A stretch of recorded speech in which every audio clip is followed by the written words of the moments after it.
I would like to share my experience on how I felt about Ragini ma'am's teaching methods. So, Ragini ma'am 11th and 12th standard में मेरी political science की teacher थी. And the first and most important thing she did when she became our teacher was she told all of us, she told all the students that how to attempt our paper, which was extremely useful and extremely helpful. Like she dedicated an entire period कि हमें actually paper करना कैसे है, like 6 markers वाले questions को कैसे attempt करना है, 1 मार्कर वालों को कैसे करना है. तो उससे हमें बहुत फ़ायदा हुआ in the long run. Then वो सिर्फ बुकिश नॉलेज पे ही नहीं विश्वास रखती थी. लाइक ऑफ कोर्स बुक से तो पढ़ाना है ही, but she always focused on कि वर्ल्ड में इस समय क्या चल रहा है, कंटेम्प्रेरी वर्ल्ड में भी क्या चल रहा है, इंडिया में क्या चल रहा है. You should know all those things. तो ये बुक पे सिर्फ डिपेंड मत रहो. Don't be dependent on book only, because book से पढ़ना तो है ही, but world affairs, world politics and Indian politics, those are equally important. जो अभी आज के समय में क्या चल रहा है. तो उन्होंने हमें बहुत इनकरेज किया. हमारा व्हाट्सएप ग्रुप बनाया क्लास का. हमें कोई न्यूज़ मिलती थी न्यू, हम उधर पोस्ट करते थे. अगर मैम को कोई न्यूज़ मिलती थी, मैम हमें भेजती थी. तो she was very helpful that way. Then ma'am हर एक टॉपिक को बहुत थरली पढ़ाती थी और बहुत इंटरेस्टिंग वे में पढ़ाती थी. Like I know so many students and so many friends of mind जिनको पॉलिटिकल साइंस पहले नहीं पसंद था, बट वंस रागिनी मैम ने पढ़ाना शुरू किया, we all fell in love with the subject. And I know so many people, so many students जो अभी पॉल साइंस ऑनर्स परस्यू कर रहे हैं या जिनको पॉल साइंस ऑनर्स करना है. सो आई थिंक अगर कोई टीचर हमें एक ऐसे सब्जेक्ट से प्यार करवा दे जो हमें पसंद नहीं था पहले, तो इससे बड़ी बात कोई हो ही नहीं सकती. एंड ऐसा रागिनी मैम ने किया. So hats off to her. Then like I said, ma'am हर एक टॉपिक को बहुत इंटरेस्टिंगली पढ़ाती थी. And mock parliament sessions ma'am conduct कराती थी. And every week the whole class we used to discuss and debate about different topics. And it was a very fun activity. And बिल्कुल हम ऐसे enact करते थे जैसे हम पार्लियामेंट में बैठे हुए हैं, हम मेंबर्स हैं. So it was very fun. And हमें कुछ हमेशा नया लर्न करने को मिलता था. देन एक सबसे अच्छी बात थी मैम की, दैट मैम हर एक चैप्टर ख़त्म करने के बाद क्लास टेस्ट लेती थी. तो हमें लास्ट में बिल्कुल ऐसा नहीं लगता था कि like 20 chapters we have to do all those chapters in one go. हम हमेशा प्रिपेयर्ड ही रहते थे. देन मैम हर चैप्टर शुरू होने से पहले फ़्लो चार्ट बनवाती थी. And that flow chart was very useful because it summarize the whole chapter in one go. So वो भी बहुत अच्छी चीज़ थी मैम की. एंड लाइक मैम हर एक बच्चे के पेपर पे इंडिविजुअली रिमार्क्स लिखती थी कि हमें किस चीज़ में इम्प्रूवमेंट की ज़रूरत है. कि हाँ, अगर मुझे इस आंसर में मार्क्स नहीं मिले तो क्यों नहीं मिले, मैम लिखती थी कि मैंने आपको मार्क्स क्यों नहीं दिए. Like it must be so time consuming. Like there are 40 students in a class and ma'am 40 student के स्टूडेंट्स को हर एक बच्चे को इंडिविजुअली रिमार्क्स लिख रही है. But she did that just because she wanted us to succeed and she wanted us to learn something. So that was very good about her. And I'm not saying all these things just because she is my teacher and I'm her student. No. Along with being a wonderful educator and an excellent mentor, she is a wonderful human being as well. And दिखने में वो पहले थोड़ी strict लगती है, but she is very friendly, she is very helpful and she always clear your doubts. No matter what you can go to her. She is very approachable. And हमें कोई भी प्रॉब्लम हो, मुझे भी अभी भी कोई भी प्रॉब्लम होती है, I ask her and she is always ready to help me.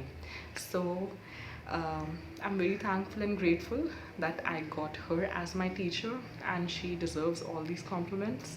So thank you everyone. And please ma'am की यूट्यूब चैनल को सब्सक्राइब कीजिए और लाइक कीजिए, बिकॉज जैसे वो टॉपिक्स को पढ़ाती है आई डोंट थिंक ऐसे और कोई पढ़ा सकता है. So thank you very much. Hello everyone, my name is Aryan Taneja and I am in 11th class. So I would like to share my experience with Ragini ma'am, that what I feel about her and her teaching methods. So Ragini ma'am is teaching me in 11th class currently. So my experience until now is short but actually very sweet and memorable. So when I passed 10th standard and got into the 11th class with all of my friends, so obviously the stream had to be chosen and I chose humanities stream. सो जब भी क्या होता है कि जब हम कोई भी स्ट्रीम चूज कर रहे हैं तो वो जो सब्जेक्ट्स हैं वो नए हैं, हमने उनको पहले कभी भी डीप में नहीं पढ़ा हुआ। 10th तक ऑब्वियसली हमने उसके लिए थोड़ा बहुत पढ़ा हुआ है, लेकिन 11th ऑनवर्ड्स हम उस चीज़ को डीप में पढ़ते हैं। सो कोविड-19 की वजह से schools were actually shut down and जो सारी टीचिंग थी वो ऑनलाइन प्लेटफॉर्म पे हो रही थी, तो ये सभी के लिए पहला एक्सपीरियंस था, टीचर्स के लिए भी, स्टूडेंट्स के लिए भी। तो डिफ़िकल्टीज कभी कभार आ जाती हैं चीज़ों को समझने के लिए, लेकिन पर्सनली मुझे ऐसा लगता है कि रागिनी मैम ने कभी भी ये रियलाइज़ होने ही नहीं दिया कि हम ऑनलाइन प्लेटफॉर्म पर पढ़ रहे हैं। सो जब पॉलिटिकल साइंस की पहली क्लास हुई ऑनलाइन प्लेटफॉर्म पर, तो सबसे पहले रागिनी मैम ने क्या करा है कि जो सब्जेक्ट है हमारा पॉलिटिकल साइंस, तो उसका पहले बेसिक मतलब हमें समझाया था और बताया था कि हम पॉलिटिकल साइंस पढ़ते क्यों हैं और इसकी इम्पोर्टेंस क्या है हमारी लाइफ में, और पॉलिटिकल साइंस को हम अपनी डेली लाइफ से कोरिलेट कैसे करते हैं और हमें ये कैसे हेल्प करती है for to become a better human being. So मुझे सबसे अच्छी बात लगी कि अगर कोई टीचर आपको पहले दिन ही उस सब्जेक्ट के बारे में इतनी अच्छा बेसिक नॉलेज दे दे कि हम उस सब्जेक्ट को कैसे पढ़ने वाले हैं और उसका मतलब क्या है, तो सबसे बेस्ट चीज़ मुझे ये लगी कि रागिनी मैम ने पहले दिन ही हमें ये बात समझाई। और the second thing which I would like to talk about that she also suggested some measures and all the other things that we should study actually to score well in political science. उन्होंने बहुत ही अच्छे से suggestions दिए थे कि हमें newspaper पढ़ना चाहिए, न्यूज़ देखनी चाहिए अपने पॉलिटिकल साइंस के आंसर्स को अच्छे से लिखने के लिए। सो ऑल इन ऑल इन्होंने पॉलिटिकल साइंस में पहले दिन ही ये सारी चीज़ें समझा दी थी कि पॉलिटिकल साइंस को हम कैसे पढ़ेंगे और हमें इसे स्मार्टली कैसे। और जब चैप्टर शुरू होता था कोई पॉलिटिकल साइंस का, जैसे फ्रीडम चैप्टर है या इक्वालिटी है, कोई भी चैप्टर है लेजिस्लेटिव जैसे, तो सबसे पहले मैम उसका बेसिक मतलब बताती थी उस टर्म का। चैप्टर का फर्स्ट वर्ड है, जो चैप्टर का नाम है बेसिकली, उसका हमें बेसिक मतलब बताती थी कि उसका मीनिंग क्या है। तो सबसे अच्छी बात मेरे को भी यही लगी कि चैप्टर शुरू होने से पहले ही हमें उसका एक ओवरव्यू मिल गया है कि हम इस चैप्टर में पढ़ेंगे क्या और अब किस बारे में बात करेंगे। और जैसे चैप्टर ख़त्म हुआ तो उसके बाद मैम डाउट्स लेती थी, कोई भी डाउट होता था चैप्टर में तो हम सब स्टूडेंट्स पूछ लेते थे कोई भी डाउट।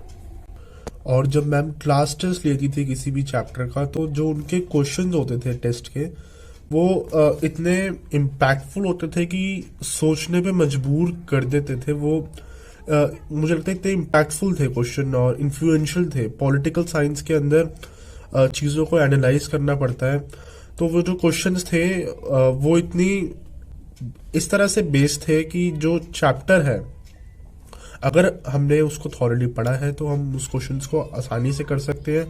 और रागिनी मैम के बनाए हुए क्वेश्चन सोचने में मजबूर कर देते थे, जिससे हमारी नॉलेज बढ़ती थी आगे political science. So all in all मैं लास्ट में यही कहना चाहूँगा कि रागिनी मैम की टीचिंग मुझे बहुत ही अच्छी लगती है। उनके पढ़ाए हुए टॉपिक्स और चैप्टर्स, मुझे नहीं लगता कि उनसे अच्छा कोई पॉलिटिकल साइंस पढ़ा सकता है। और अगर किसी को भी कोई हेल्प चाहिए होती है या फिर मुझे कोई हेल्प चाहिए होती है even in my personal life, so I contact to Ragini ma'am and she is like right there to help me out in everything, obviously studies also, but like anything.